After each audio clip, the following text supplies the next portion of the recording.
Tantor Audio presents Fall of Angels by L.E. Modesitt, Jr. Narrated by Kirby Heyborne. Part 1. The Fall. 1. There were angels in heaven in those days, and there were demons, and the demons were the creators and the creation of chaos. In that distant battle between the fires of the demons and the ice lances of the angels, the very skies twisted in upon themselves, and the angels, who came from cold heaven, were cast down and strewn across the stars. Those angels, the first and last from far heaven, when they found the world, knew not where they were, nor could they see even the stars from whence they had come. And they descended unto the roof of the world. There they built the citadel of the winds, the tower called Black, with those chained lightnings yet they had retained, carving unto themselves a high refuge and a reminder of their past. So as they had come, so earlier had come those from the lands and heritage of the demons, and those were men who believed not that women should wear blades, nor speak their minds and thoughts. In the time of that first summer came armsmen, inspired by the demons, and there were battles across the roof of the world, and blood. Thus continued the conflict between order and chaos, between those who would force order and those who would not, and between those who followed the blade and those who followed the spirit. Of the great ones were the angel Ryba, Nilon of the forge of order and the fires of heaven, Saren of the dark blades of death, and Erlin of the songs. Book of Erlin, Section 1, Restricted Text. 2. What are you going to do when you get back to heaven? Visit your family? Asked Saren in a low voice, barely audible above the hiss of the ventilators. As second pilot, she had control of the Winterlance, while the captain dozed in the command couch. Saren's eyes were glazed, her mind half on the neuronet. I'll probably think about that when the time comes. Might be a long time, pointed out Nilon. Headquarters has extended all flight officers' tours another 2 years. The engineer's thoughts flicked across the power net, only a section of the full neuronet, as he answered, Why don't they just say that we're stuck until we drive the demons out? Top angels, cherubim and seraphim, express their commands more temperately. Nilon cleared his throat. Where are we headed?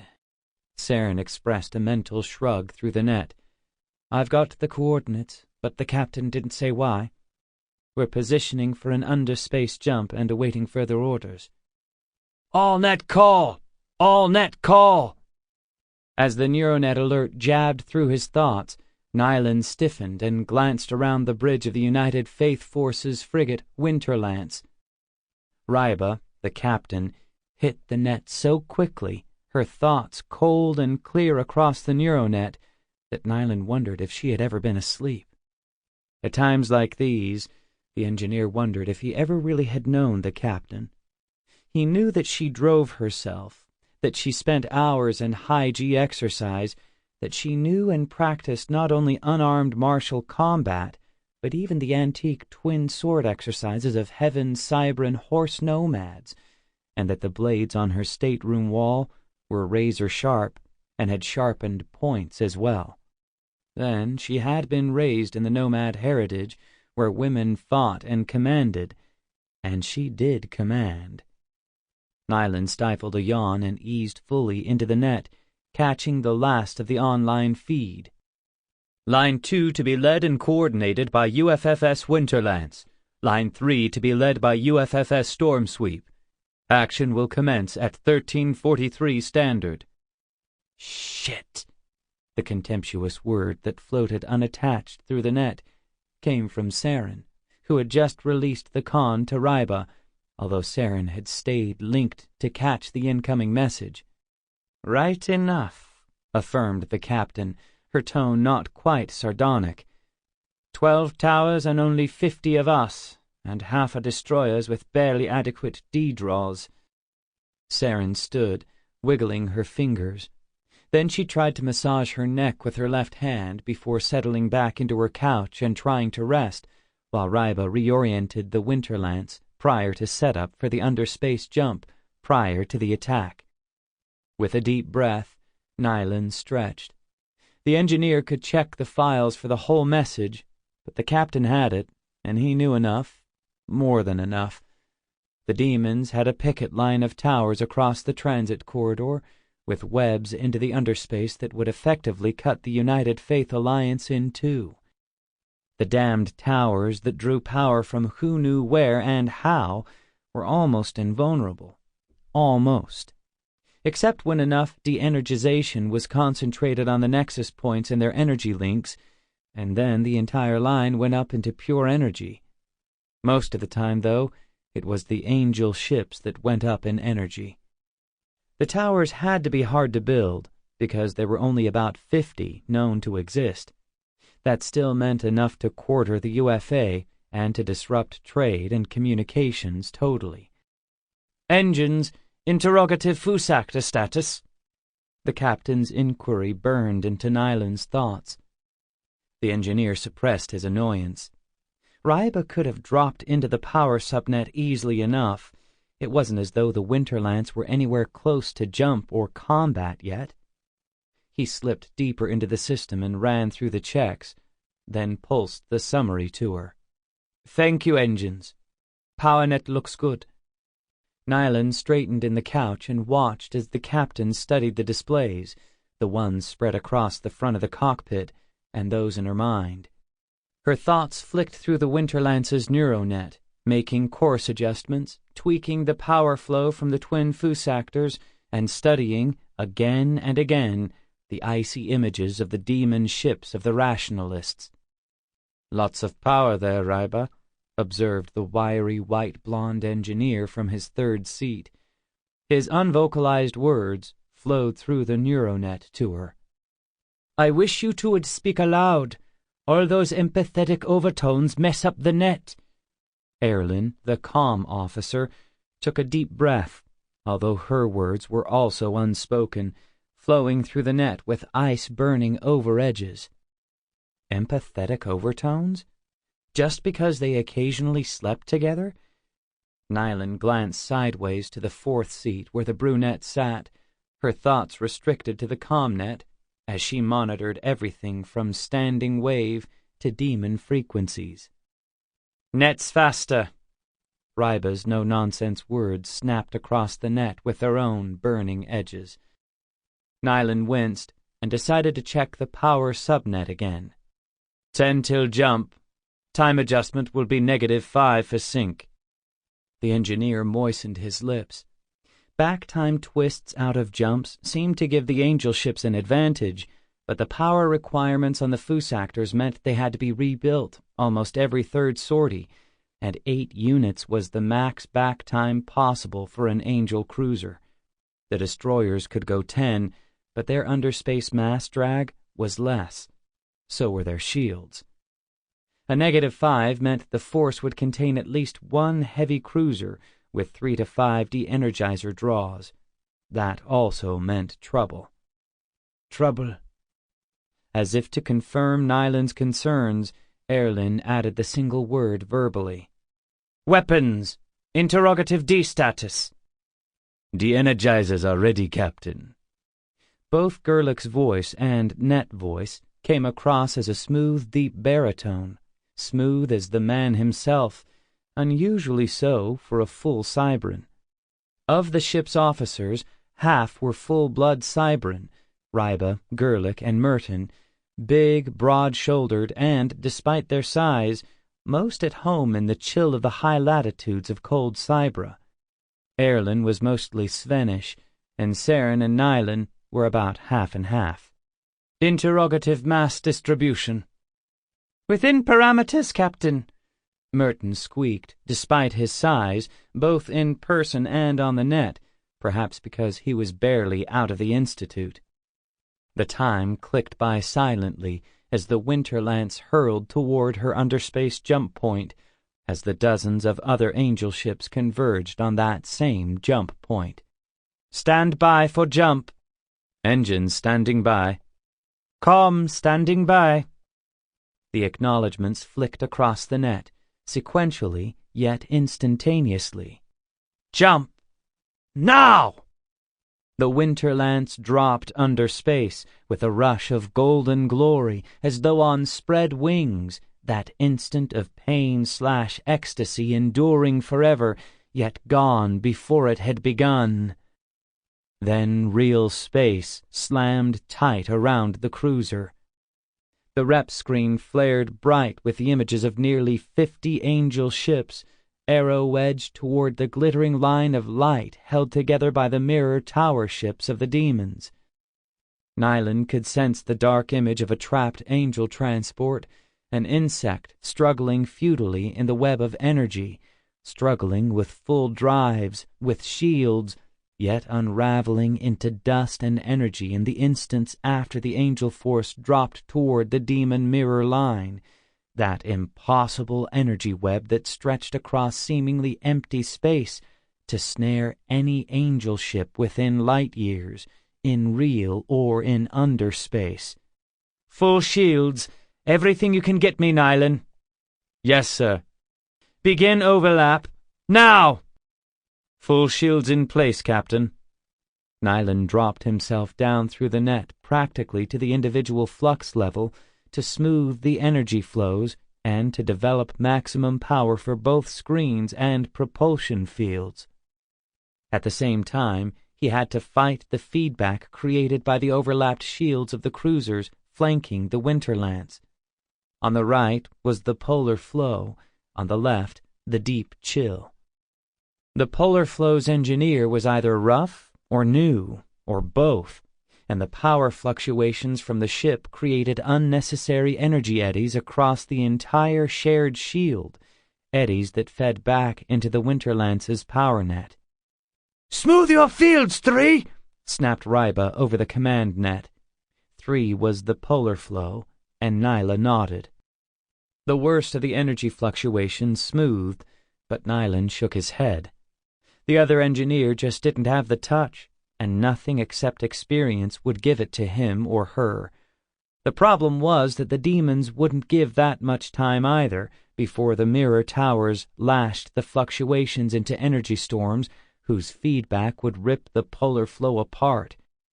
The representational screen showed the first line of angel ships, the destroyers, sweeping down toward the picket line of light. "1, close up." Ryba's commands seemed distant, as Nyland, his senses deep in the power subnet, merged the Fusactor flows into an eddy-free flow. "Line 2, begin D-sweep at my mark. 5, 4, 3, 2, mark!" The darkness of the ordered shields of the second line deepened as the cruisers accelerated toward the tower ship pickets, a darkness all the more profound for its depth, a depth that radiated the smoothed harmony of merged energies. A blinding line of light flared through the screens, through Nyland's mind, shivering him to the tips of the nerves in fingertips and toes, and leaving his eyes watering. When his mind cleared, long before his eyes, he could sense through the net that the blinding line of light from the tower ships had shattered the first line of attacking angel forces, nearly a dozen fast destroyers. Still, without so much as a flicker in the overlapping screens, the Winterlance and the second line dropped its darkness toward the mirror lights of the demons, and Ryba squared the ship on its tower-shattering course. "De-energizers!" "Charging!" came Gerlich's affirmation across the net. The screens of the rationalists' tower ships flared and merged, creating a shimmering wall that seemed to reflect all electronic signals and visual images back through the Winterlance's neuronet. Ryba winced as the signals knifed through her skull. Nyland dropped off the top level of the net. So did Erlin. "Activate D1.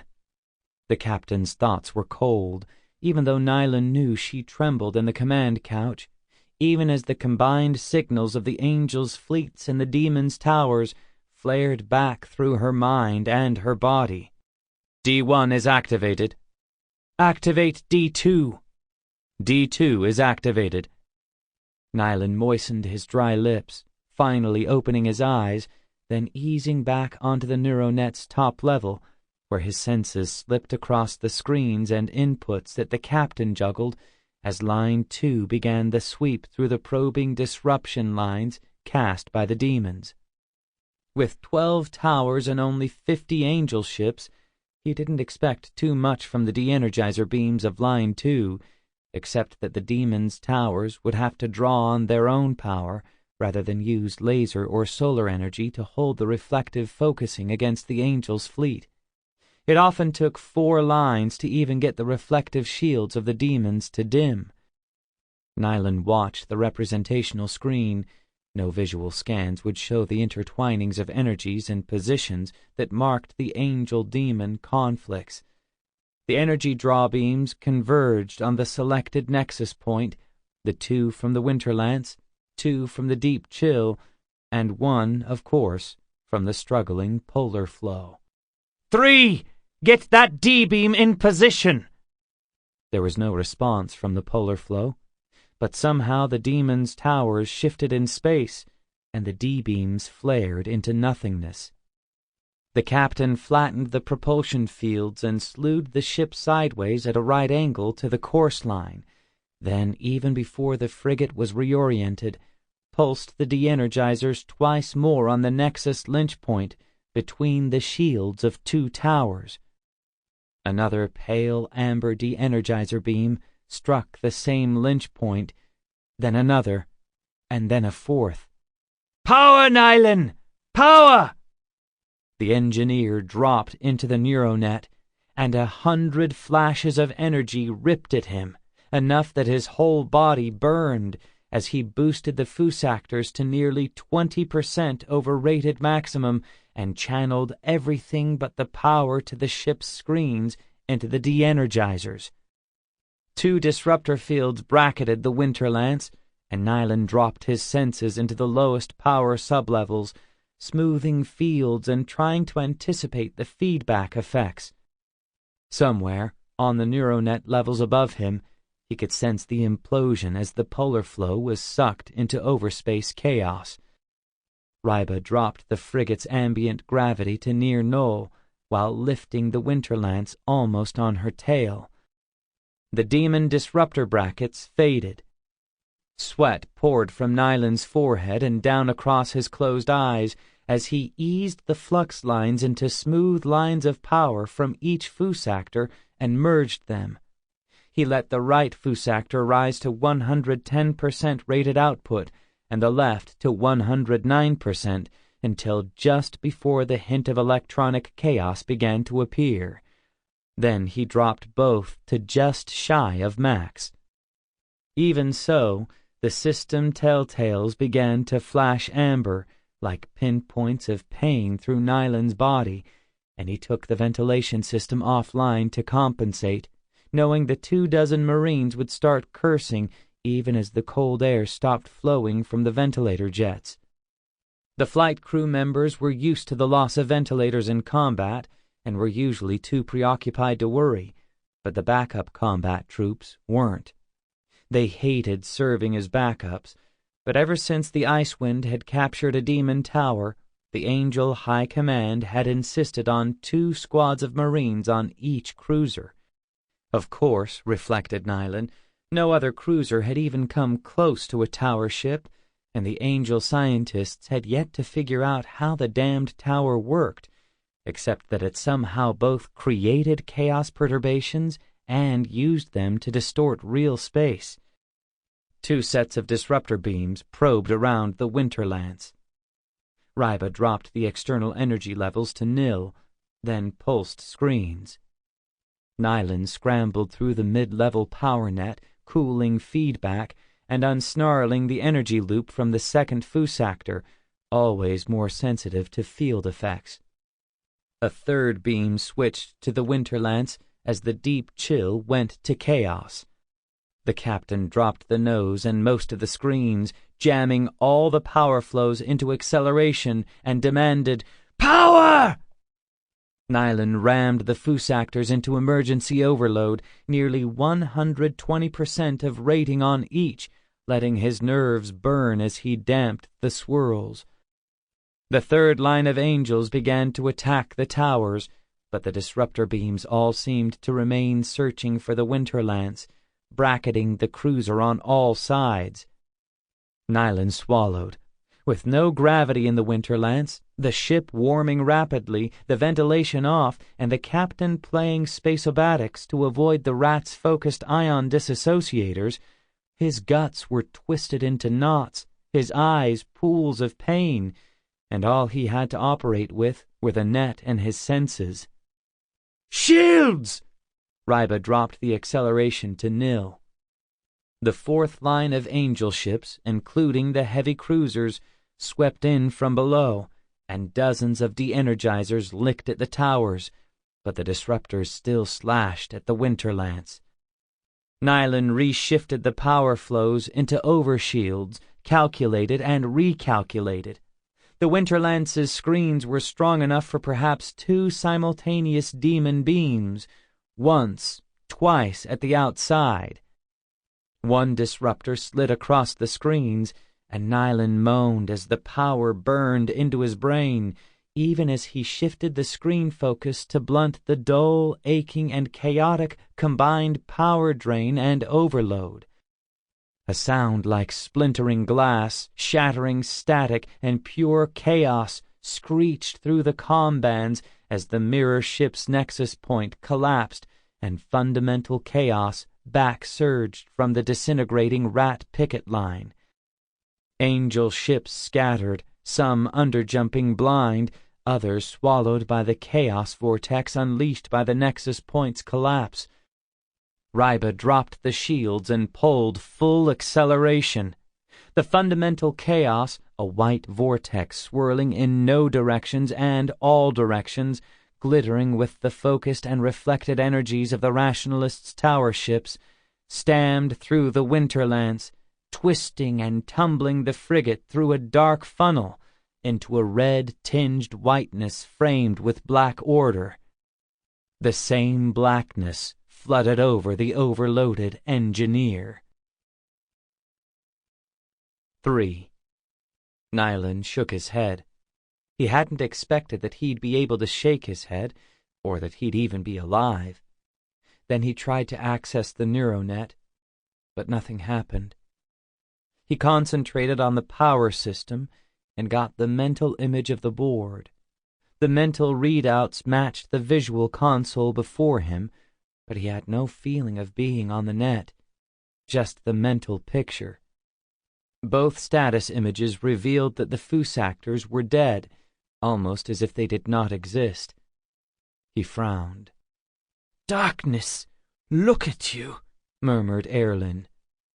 "What?" asked Nyland. "Your hair is silver. Not old silver, just silver." "Enough on hair color. Where are we?" Gerlich's words growled from the speaker. "We're trying to find out," snapped Ryba. "It takes longer manually." Nyland stared at the captain, whose dark brown hair had clearly turned black, a dark jet black. Jump transits didn't change hair color, that he knew. He turned toward Erlin, whose brown hair had become a fiery red, not orange red or mahogany red, but like living flame. Were they all dead? Was this some form of afterlife? "So, where are we?" asked Saren, her hair still brown, perhaps slightly darker, a shade more alive. As he waited for the captain to answer, Nyland glanced at the board before him, where half the displays were either dead or showing meaningless parameters, and then back at the captain. Finally, he shrugged and waited. "Nowhere I've ever seen," Ryba finally answered.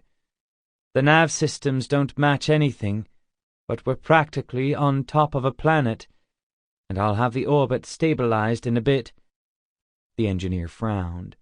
The odds on underjumping, especially blind and unintentionally, and ending up near a planet, any kind of planet, were infinitesimal. "Nylan, is there any way to get more power?" "The Fusactors are dead, Captain. I'll try again." Nylan concentrated on the Fusactors, ignoring the dead net, trying to call up and replicate the feeling of smooth power flows. For a moment, perhaps several units, some form of power flowed, but Nylan felt as if it were flowing from him, not the Fusactors, and the blackness began to rise around him. He let go of the image. "That's it, Captain." He didn't know why, but he couldn't do more. "Might have been enough." Ryba's words were grunted. The engineer returned to study the readouts before him, regretting the slowness of the manual inputs. Since the captain said nothing, Nylan began to use the long-range sensors to gather data on the planet, cataloging each piece of data as it hit the system.